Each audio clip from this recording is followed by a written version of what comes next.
How about another spicy topic? Let's flip to the other side. The number 1 seed in the NFC, the San Francisco 49ers, survived the Green Bay Packers. And I mean survived. And unfortunately, if you're a Packers fan, look, tremendous game from Jordan Love, tremendous game from that Packers team.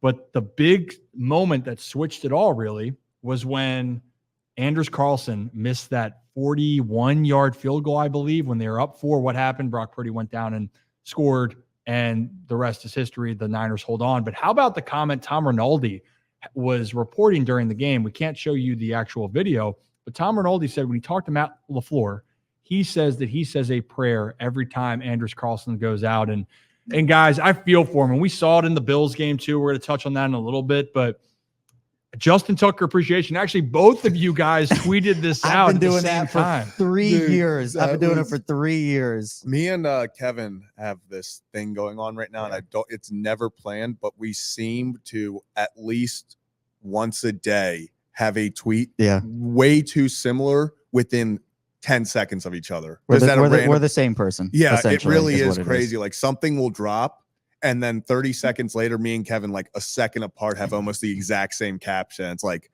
well played, well played. Great minds think alike is what I say. That's right. So, but on that case though, guys, and we saw it.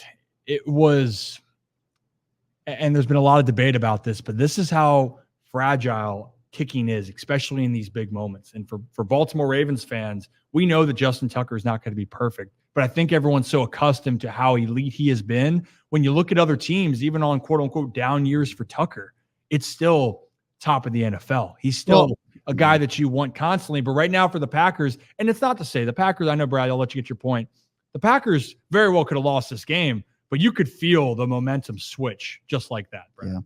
Yeah, for sure. And there was a couple of things that I thought that was interesting about that game. We touched on the kicker, obviously, but and just the way that he lines up seemed very weird. And why didn't Matt LaFleur just go and try to find a kicker? Like anybody. This guy missed 6 extra points in the regular season.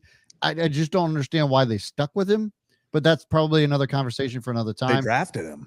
Yeah. Which is, we were just talking about this pre-show, that it is one of those things. That's probably why they stuck with it. They did. They spent a draft pick on him. They did. And they did say that they are in it for the long haul. They are in it to help with his development, which, you know what, I appreciate. But you're right, Brad, in these moments, it is glaring. And we've seen other teams. The Rams did it right before the playoffs. They got rid and added Maher back to the lineup. Mm-hmm. That's my thing too. Like, you know, if you really want to invest time in this guy, okay, fine. Like invest time in him next season or in the off season, not in a playoff game when you're going up against the number 1 seed. And it was rainy, like just the way that guy lined up. It was all very odd. But man, Jordan Love, look, guy balled out all the way up until the last 30 seconds of the game. So like if you're a Bears fan, bottom of the barrel, you're still going to live in the bottom of the barrel at this point. Between the Lions and the Packers, like I don't see how the Bears are going to come out on top anytime soon. Sorry, it sucks to suck, and it sucks to be a Bears fan. Well, yeah, and to Brad's point, I think that, again, if you release Carlson, who's picking him up? You put him back on the practice squad, bring him for the long haul. You put him there, and that's fine. You bring in a veteran, and you make it. I think Rita Hubbard was the one who said it. If you miss 6 extra points in the regular season, I'm not taking you to the playoffs. No, it's hit or miss, do or die. And that's what people, not that Carlson was having a great season, but you know, the point that was made is kicking is so fragile in the NFL. I'm gonna do it. I know some people will not like it. I'll bring back up Billy Cundiff in the year he missed the field goal. He had a good year that year, but it's the one kick that we all remember. And I think, you know, to an extent, rightfully so, right? I mean, it was one of the biggest gaffes in Ravens history, if not the biggest, but we see all the time how the fall off from kickers can be from 1 year, they're awesome. And then there's one kicker, there's one season and they're terrible and they never recover from it. And that to me, I mean, I appreciate the longevity of a Justin Tucker and just what he's been able to do and how consistent he's been, both power and accuracy wise. But I mean, the Packers' decision to stick with Carlson here, it's not the only reason they lost the game, right? But I think it's one of the most glaring reasons that they at least didn't have an opportunity to either go into overtime or obviously win the game. I think it does get magnified though, because kind of what we talked about, the kicker, people say it's your only job. And yes, I get that. And it is an insanely hard position because you're only judged off of 2 or 3 plays.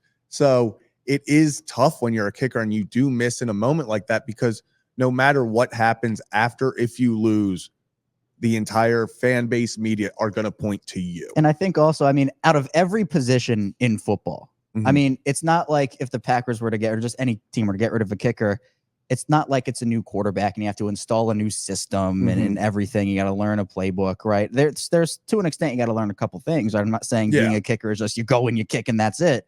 But I think it's one of the biggest positions where you can just plug a guy in and expect him to produce. I mean, if the Packers had Justin Tucker, you plug him in and he hits those field goals. Like it just is what it is. So I think it would have been easy for them to, again, if they wanted to play for the long haul, get rid of Carlson for the playoffs, put him back on the practice squad, because I don't know who was going to pick him up with the way he performed this year.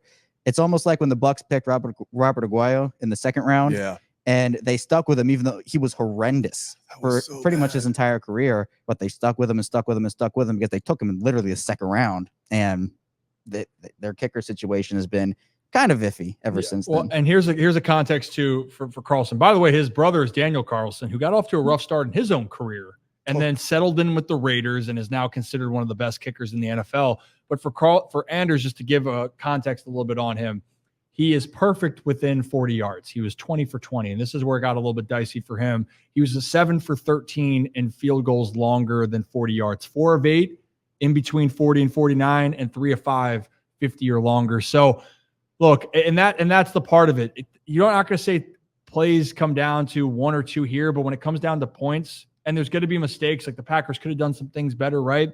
But when you get points and you have that long drive, you had that K-Max message up there about the long run, you have good momentum, and then right there was a momentum shift. And in the blink of an eye, the Packers went from maybe at least it's overtime or you're winning this game to, wow, we're out. Just like that. And that's where a fantastic story is now met with a really abrupt ending to the season for the Packers. We could talk about that for a while, but again, in Baltimore, grateful for Justin Tucker. Feel for Carlson. I hope he bounces back. But the Green Bay Packers, nonetheless, are a team that you are going to have to look out for the rest of the year or for the rest of the years. And Brad and I have talked about with Jordan Love. We said in the beginning of the year, Brad, we love Jordan Love. We loved his talent, and I'm glad for him and for Packers fans, it has finally come to fruition. Yeah, I mean, that's what I'm saying. It's like it's got to.